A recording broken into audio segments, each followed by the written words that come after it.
This tends to overheat, so try not to have it directly in sunlight. What I've done in my shed is there's a window with those, you know, the type of windows with the slats, and you can open and close the slat. I put it right on that slat, just so that it's constantly getting cool air from the wind, and then I just made my bucket sit right in the front. If you're doing it outside, you definitely want to make sure it's in a shaded area, under a tree, under a table, anywhere that's just not in direct sun, because you're going to have this running for a while.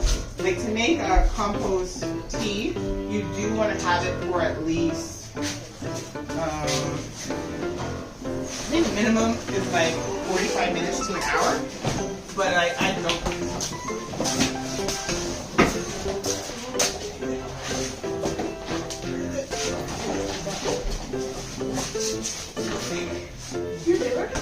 There's a thing that says tea loud.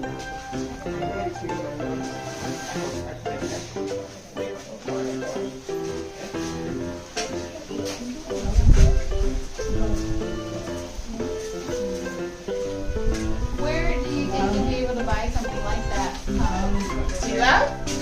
No, not that one you would. Oh, this I see at Center. I literally saw the exact same one. Oh, so this is Green Bro. The first thing is 1 He has a teaspoon shop, of remember? molasses. Peter's shop. He's in Quarter Crabba Markets. Okay, so this here Cape Coast. Yeah. But then the. This you can get from Baobab. Yeah. This was online. Okay. Yeah. So that was shipped. We can get online delivery sometime. You buy. You buy. Lately, you buy is now asking for your DRA number and something's up with their system. So I haven't been able to buy on Ubuy for a while, but when I was able to, I bought this on Ubuy. So I think they're just going through something with their system. Okay. That's good. Yeah. All right. Yeah. So who wants one spoonful? Adding soil magic. All right. Why don't you throw it out?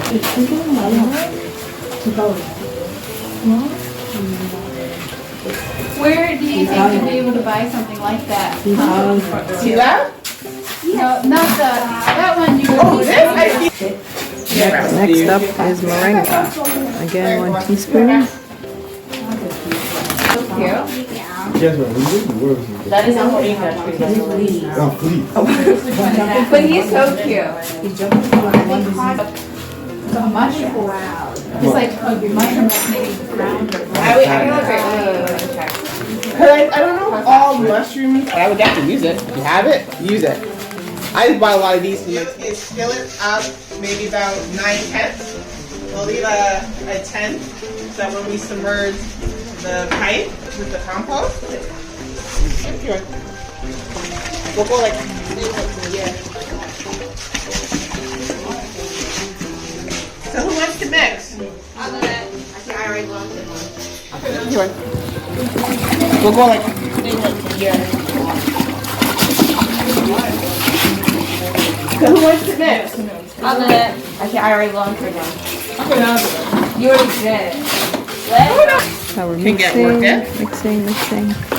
As you see, it's like a really dark mix already. And that was from like a teaspoon of molasses, teaspoon of humic acid. Like that's why very little goes a long way. Like even if you were to feed this to your plants right now, they'd be happy. It could be like the best water. Oh, yay! Thank you, Chloe. So the cleaning regimen. You don't want anything to dry, but I just feed it through. So because it's flexible, I can feed it all the way through. And like sometimes I'll have like a clear bucket of water and I can have it in the clear bucket of water as I'm feeding it through, just to make sure that if I do dislodge debris or something, the water will, you know, flush it out. But I'm pushing it all the way through. And then you can see, came out the back and I just pull it out. As long as it's wet, that's all you need to do. Now, if you let it dry and get hard and crusty, you probably have to really get in there. You're supposed to, if you were like, you know, trying to be real scientific, weigh how much compost you're putting in here. I didn't bring my scale because that's something else. I have one. You have a scale? I mean, yeah, the kitchen scale. That one is for the vermicompost. So you want like a regular scale, like a human scale? No, it's fine. I pretty much know. Okay. Like if it was your first time you'd want to weigh it, who got that chart? I could. So the I don't know. chart Ask. will come when you buy this. This will be like your new little Bible. But you don't have to stick to it. But here it'll say worm castings, which is what we're using, is 1 cup, right? So that's just how you would know. If you were using, it says soil building compost, that's 1 cup. Baseline liquid compost, 1 cup. Like, I don't know all the things.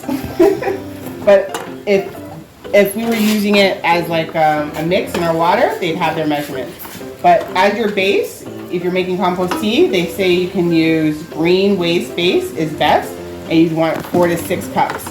So when they say green waste base, that's kind of like anything from the kitchen. So your lettuce, your broccoli, it'll get really tight and clogged and no air will get in. And of course, what happens when there's no air getting in?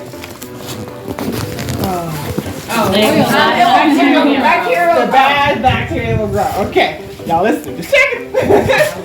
So the bag is pretty nifty because you can just wrap it around itself, plug it in, right? Ooh. You're gonna soak it in, and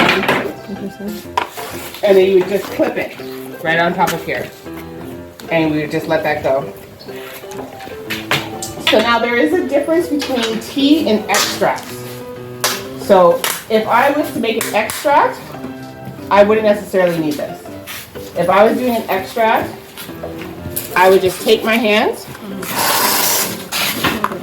I probably wouldn't seal this as tight. Maybe. I don't want it to come out. So I don't want to seal it as tight, but what I do is as I'm soaking it, I would massage it. And while I'm massaging it, it's like I'm trying to gently, because you don't want to destroy it, but gently rub off the microbes into the water. So I could do this maybe for like 15, 20 minutes, you know, maybe I'm singing a song or I'm having a conversation or watching a TV show on YouTube, I don't know. But just passively, I could just do this, and this would be called doing an extract.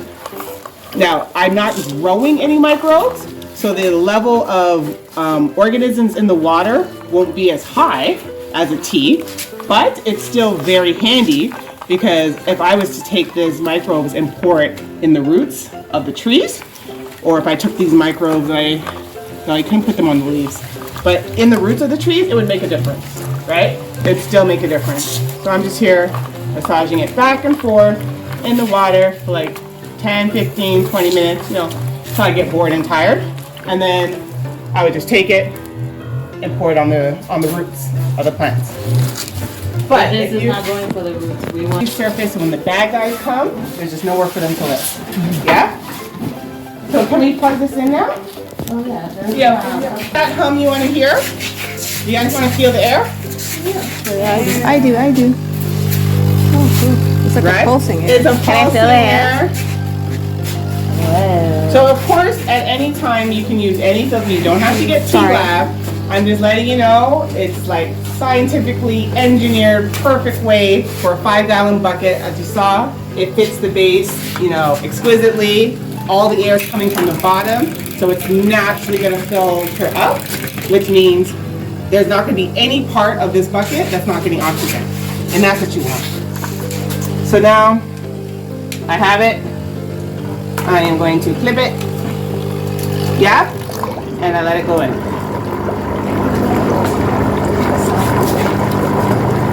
Sorry. And that's what you want it to look like. So there are some pumps, we can actually add more water if you want just a little more, or not, but there are some pumps that have gauges. So you can have it go really, really high and really, really low.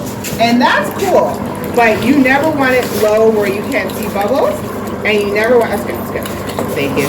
And you never want it too high where the water is splashing out, right?